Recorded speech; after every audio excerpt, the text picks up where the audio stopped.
SEC Commissioner Greg Sankey says 5 plus 11. Let's give it a go. Welcome to the Voice of College Football. Appreciate you stopping by for the best in discussion, debate, and analysis. Please leave your comments and questions down below.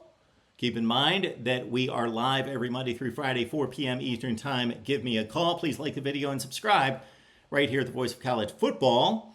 And so the 5 plus 11, of course, proposed by Sankey is a counter to the 4-4-2-2-1-3, which is still apparently pushed by the Big Ten to get 4 automatic entries from that league in addition to the SEC, 2 for the ACC, 2 for the Big 12, 1 for the group of 5 highest ranked champion, and then 3 at-large bids. But Sankey is saying, trust the committee. We've got 5 highest ranked conference champions with the 4 power conference champions plus the group of 5, and then tack on just 11 at-large bids. And I can agree with Sankey in this way.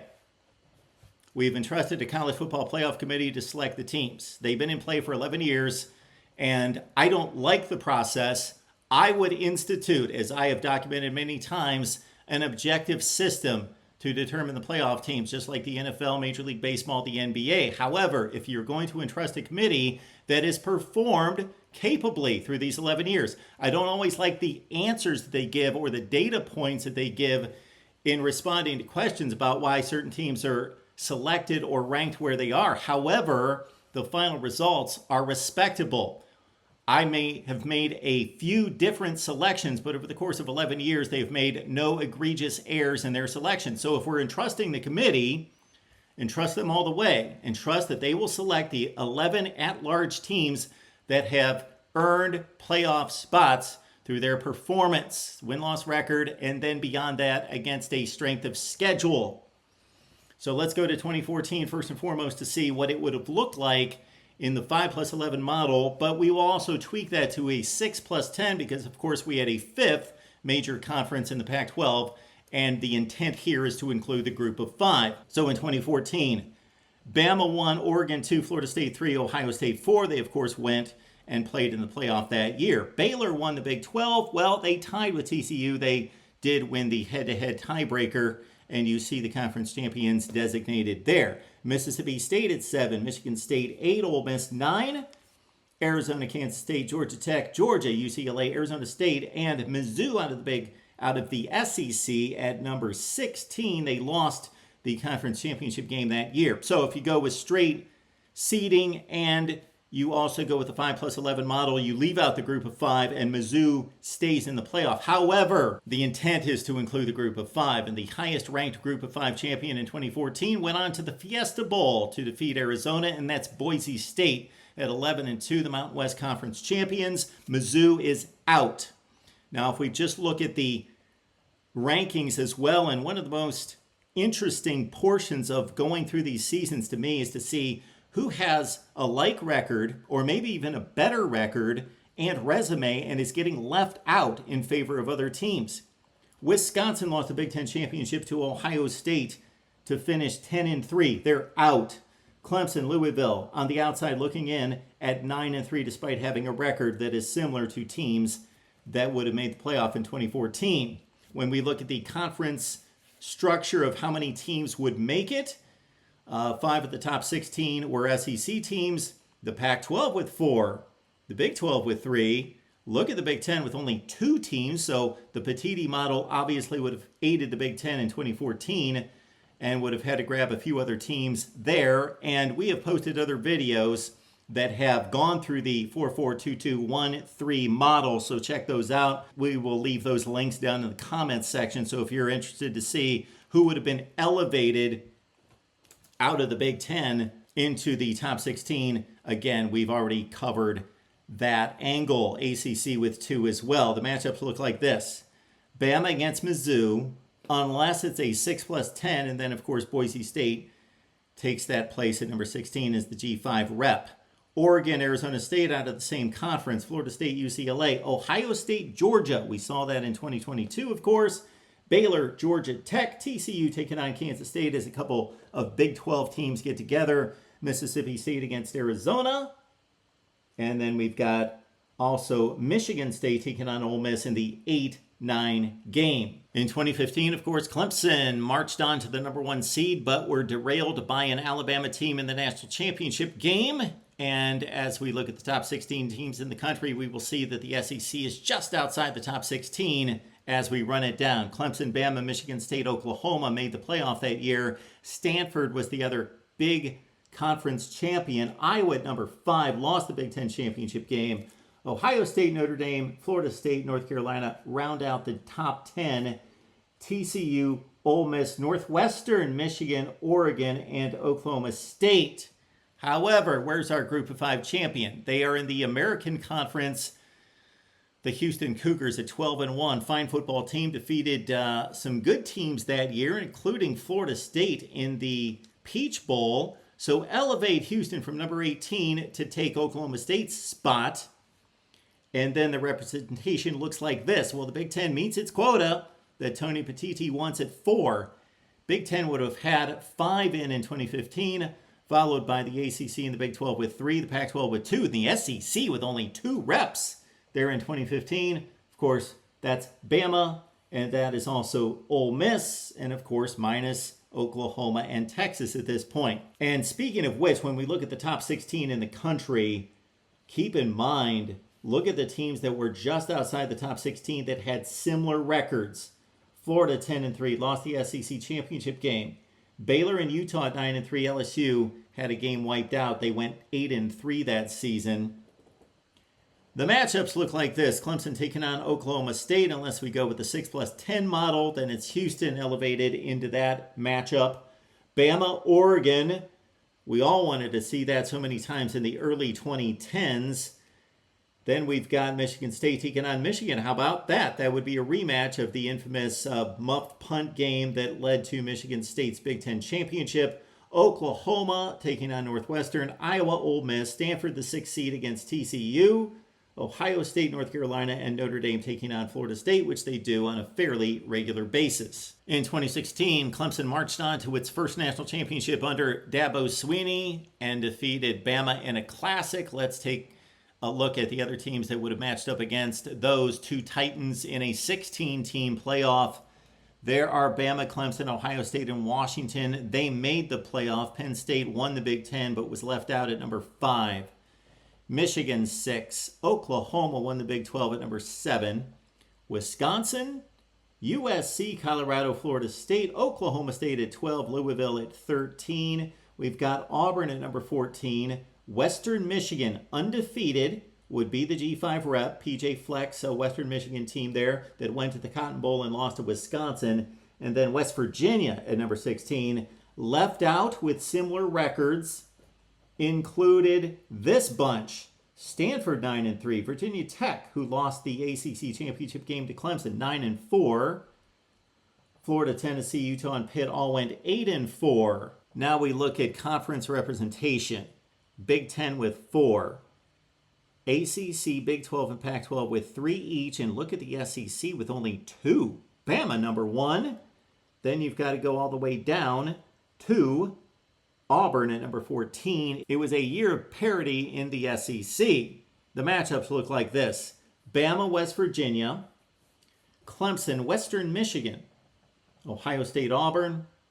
Washington, Louisville is the 4-13 game. Penn State and Oklahoma State. Michigan, Florida State. Well, they played in the Orange Bowl that year anyway. Oklahoma, Colorado. And then we've got Wisconsin taking on USC as the 8-9 game. And let's keep in mind that these games would be played at a home campus site of the higher seeded team. It's a controversy in 2017 when Bama did not reach the SEC championship game. Therefore, they did not even win their own division or the title of the conference, but still made the playoff and won the whole thing. That would not be an issue now because this is old hat at this point. Ohio State was 4th place in the Big Ten and won the national championship. Let's get to 2017 with Clemson, Oklahoma, Georgia, and Bama in that 2017 playoff. Ohio State at number 5, they won the Big Ten, defeated Wisconsin in the championship game. Auburn 7, they lost the SEC championship game. USC at number 8, the Pac-12 champion. Penn State 9, lost to USC in the Rose Bowl. Miami 10, Washington, UCF. There you go, your G5 representative, undefeated UCF which defeated Auburn in the Peach Bowl, followed by Stanford, Notre Dame, TCU, and Michigan State at 9-3. But some 9-3 teams there left out at 9-3. Look at this: LSU, Washington State, Oklahoma State, Northwestern, and Virginia Tech. Conference representation looks like this: Big Ten with 4, the SEC at 3, and also the Pac-12 with 3, the ACC and the Big 12 with 2 each. Your matchups: Clemson, Michigan State. We've never seen that game. Would like to see it. 116. Oklahoma, TCU. Well, they just played in the Big 12 championship game, but there would be a rematch in the playoff. Same thing with Georgia, Notre Dame. They played in the 2017 season, and it was a 1-point Bulldog win. Well, they would rematch in the playoff as 3-14 seeds. Bama, Stanford. We've got Ohio State taking on UCF. Wisconsin, Washington. Auburn, Miami. And then we did see in the Rose Bowl, USC and Penn State.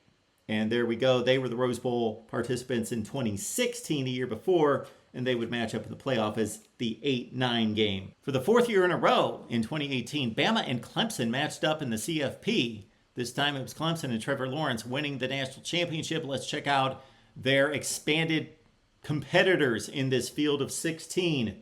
Bama, Clemson, Notre Dame, Oklahoma made the playoff. They were all conference champions, except Notre Dame, of course.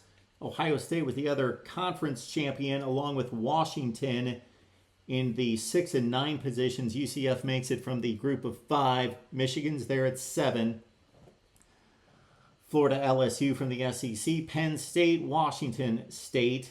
Kentucky from the SEC, a rare appearance at number 14. Texas at 15, and West Virginia at 16. 2 from the Big 12 at the bottom. But these teams were left out with similar records. Utah 9-4. They lost the Pac-12 championship game. Syracuse 9-3. And then you've got a glut of 8-4 teams. You can't feel sorry for them, but we do have an 8-4 team in here. Mississippi State, Texas A&M, Mizzou, and Iowa State at 8-4. The conference affiliation looks like this: SEC 5, Big 10 and the Big 12 with 3, Pac-12 with 2, and the ACC with 1. The matchups: Bama, West Virginia. Clemson, Texas. We just saw that in 2024. Notre Dame taking on Kentucky. And look at how many matchups we have never seen, or at least in recent college football history. Oklahoma, Washington State. The 5-12 is Georgia, Penn State. They've played some meaningful bowl games. Ohio State, LSU. They played in the 2007 National Championship with the Bayou Bengals winning. Michigan, Florida. They did play in the Peach Bowl that year. UCF taking on Washington as the 8-9 matchup. The main controversy in 2019 was that we had 3 undefeated teams, therefore 2 would have to play in the first round. And LSU, of course, was the number 1 team in the country, and they marched on to a national championship after blasting Oklahoma and then taking out Clemson in the final. Those are the 4 teams and the 4 top seeds. Georgia at 5 as the SEC title game loser. Oregon won the Pac-12, won the Rose Bowl that year. Baylor 7, Wisconsin 8 as a team that made the Big Ten championship game. Florida, Penn State, Utah, Auburn at 12, Bama at 13, Michigan 14, Notre Dame 15, Iowa 16. A lot of big players there in the final 5 or 6 spots. Minnesota, despite a better record than some of these teams, would have been left out at 10-2.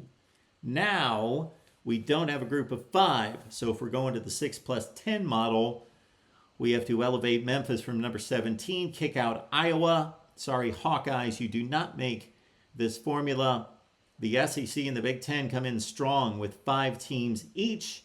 Big 12 and the Pac-12 with 2, and the ACC with 1 lone participant in 2019. If we're going strictly with the Greg Sankey model of 5+11 or 6+10, there it is, the ACC and Clemson at 3. Matchups: LSU and Iowa. If we go with the 5+11, Memphis takes their place, of course. Ohio State taking on Notre Dame as a 2-15 matchup. We've seen that a number of times in recent years. Clemson, Michigan. We've never seen those 2 teams on the same field. That would be a treat. Oklahoma, Bama. Well, they played in the Sugar Bowl in 2013 and in the playoff in 2018. Played last year as well in the SEC. Georgia, Auburn. Well, it's the South's oldest rivalry. The Deep South's oldest rivalry, and they will play again in the playoff as 5-12 participants. Oregon, Utah, well, they just played the Pac-12 championship game. Baylor, Penn State, and Wisconsin taking on Florida. 2020 was the oddest year for all of us in a number of ways. It was the oddest year for college football. Therefore, it only makes sense that it is the oddest representation of teams in the college football playoff. Had it been played at 16, we had a fairly standard type rundown at the top 4 teams in the country that played in the actual playoff, with Ohio State and Alabama playing in the championship game and Clemson and Notre Dame also in the playoff. But if you expand it out to 16, look at some of these entries. There it is: Bama, Clemson, Ohio State, Notre Dame. Texas A&M at 5, they were 9-1. Oklahoma won the Big 12. Florida lost the SEC championship game. Cincinnati would be the group of 5 representative.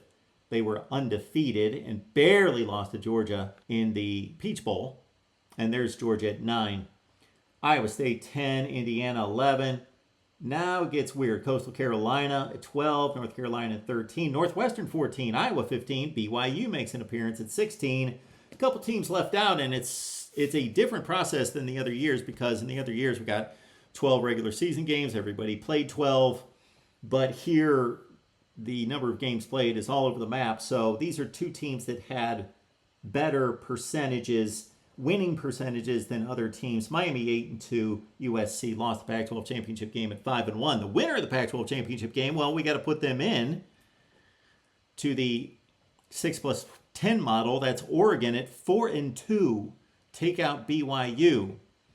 Your top 16 representation looks like this: SEC 4, Big 10 4.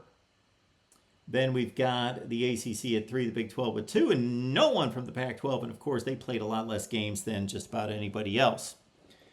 Bama against BYU if we go straight rankings, but Oregon makes it as the conference champion.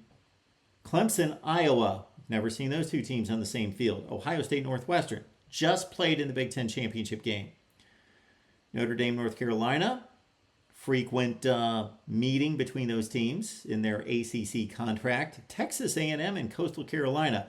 Oklahoma, Indiana. Florida, Iowa State. I'd love to see some of these matchups. We did see Cincinnati, Georgia, the aforementioned Georgia late win in that one on a field goal in the Peach Bowl. After failed attempts by UCF despite undefeated records to make a 4-team playoff, it finally happened there in 2021, where Cincinnati got the game that they needed on the schedule, and they defeated Notre Dame head-to-head. They went undefeated and made the playoff. Let's see what the participants would look like in 16 teams. Bama, Michigan, Georgia, Cincinnati, with, of course, Georgia winning the national championship. Notre Dame, number 5. Baylor at 6 is the Big 12 champ. Ohio State, 7. Ole Miss, 8. Oklahoma State. Michigan State at 10. Utah at 11 as the Pac-12 champion. Pitt's the ACC champion at number 12, 11-2. BYU, Oregon, Iowa at number 15, Oklahoma at 16. The teams that are left out with comparable records. Wake lost the ACC championship game, blown out in that one, 10-3. And then 3 9-3 teams: NC State, Clemson, and Kentucky. The conference breakdown looks like this: the Big 10 with 4 in the field, the SEC and the Big 12 with 3 each. Pac-12 with 2, and the ACC with 1. So we've got a Bama-Oklahoma matchup again as the 1/16 game. We've got Michigan-Iowa. They just played in the Big 10 championship game. We've got Georgia and Oregon. Well, they played in that opener, that debacle of 49-3. Cincinnati-BYU. Notre Dame-Pitt. Baylor-Utah played a couple of non-conference games just after this. Ohio State, Michigan State. We saw that in Columbus the same season. 56-7 Buckeyes. Ole Miss and Oklahoma State. That's your 2021. 5+11 and 6+10. Now let's move on to 2022. Georgia back-to-back national championships. Michigan lost to TCU. Ohio State in there as well. We had 2 non-conference champions in the top 4. Bama 5, Tennessee 6. Clemson won the ACC. Utah won the Pac-12. There's Kansas State. They won the Big 12. USC at number 10. Penn State 11.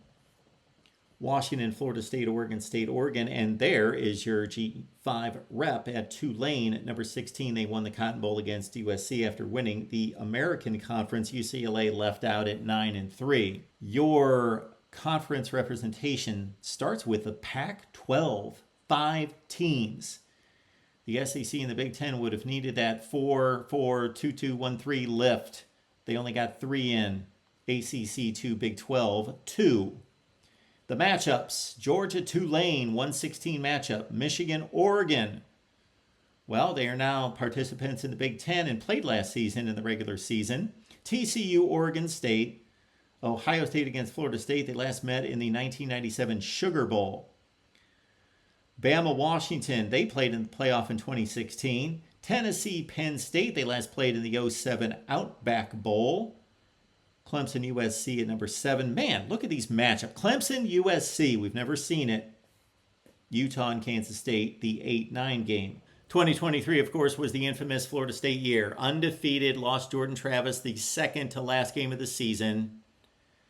Went on to go undefeated, win the ACC, and get left out of the playoff in favor of a one-loss Texas team, a one-loss Bama team. Let's run it down. Michigan won the national championship, defeated Washington. Texas 3, Bama 4. Florida State at number 5. Georgia 6. Ohio State 7. Oregon 8. They all lost conference championship games. Mizzou at 9. Penn State at 10. Ole Miss 11. Oklahoma at 12. Then we've got LSU, Arizona, Louisville, and Notre Dame. Louisville lost the ACC title game to Florida State. The two teams that had a argument here would be Iowa 10-3, NC State 9-3. Well, no group of 5 team in the top 16. Therefore, we got to reach down all the way to number 23. Liberty at 23 edges out SMU at 24. I do not agree with that ranking. SMU lost 2 games, but they lost to 2 power conference opponents. They played a much tougher schedule in the American than Liberty did. And Liberty played no power conference teams, going 13-0. Notre Dame, you're out. SEC with 5 reps. Then the Big Ten and the Pac-12 with 3. The ACC and the Big 12 come in with 2. Your matchups, number 1, Michigan taking on Notre Dame or Liberty. Washington, Louisville, that was our Sun Bowl matchup just last season. Texas, Arizona as the 3-14 game. Bama, LSU, well, they played earlier in the season. That duel between Jalen Milroe and Jaden Daniels, 42-28, tied. Florida State, Oklahoma, they played the previous season in a bowl game in Orlando. Georgia, Ole Miss, they played that regular season of 2023. Bulldogs won at 52-17. Ohio State, Penn State, of course, they played in Columbus in 2023. Buckeyes won 20-12. Oregon, Mizzou, a game we've never seen, at least in recent memory, 8-9 matchup in 2023. That brings us to 2024. We just witnessed it last year with 12 teams and, of course, some controversies involving teams out of the SEC with better schedules that were left out. They would be in. Oregon, the 1 seed, Georgia, the 2 seed, conference champions, and then the other conference champions are all over the place. Texas, Penn State, Notre Dame, Ohio State, Tennessee, Indiana. None of those teams won conference championships. Boise State did at number 9, SMU 10, Bama 11 in the playoff. Arizona State at number 12, the Big 12 champion. Miami 13, Ole Miss 14, South Carolina, and Clemson, the ACC champion, at number 16. Therefore, we've got everything represented here. Do not need to elevate anyone because of Boise State. The SEC would have had 6 of the 16 spots. We'll also note that BYU went 10-2, Mizzou at 9-3, and Illinois also was a 9-3 football team this particular season. SEC 6, Big Ten 4, the ACC with 2, the Big 12 with only 1 team making it in 2024. So you see these auto bids, these guaranteed spots, kind of move around in regards to who they help. Oregon Clemson's the 116 matchup. We would have seen that in the first round. Interesting. Georgia, South Carolina, Texas, Ole Miss. That would have been an entertaining game. Penn State, Miami, Notre Dame, Arizona State, Ohio State, Bama. Practically the biggest brand matchup possible. Tennessee, SMU, Indiana taking on Boise State. There you have it, our rundown through the college football playoff era and setting up what it would look like if Greg Sankey gets his way. Just a proposal at this point from the SEC commissioner, but of course he wields a big stick. Comments and questions below. Please like the video and subscribe right here at the Voice of College Football.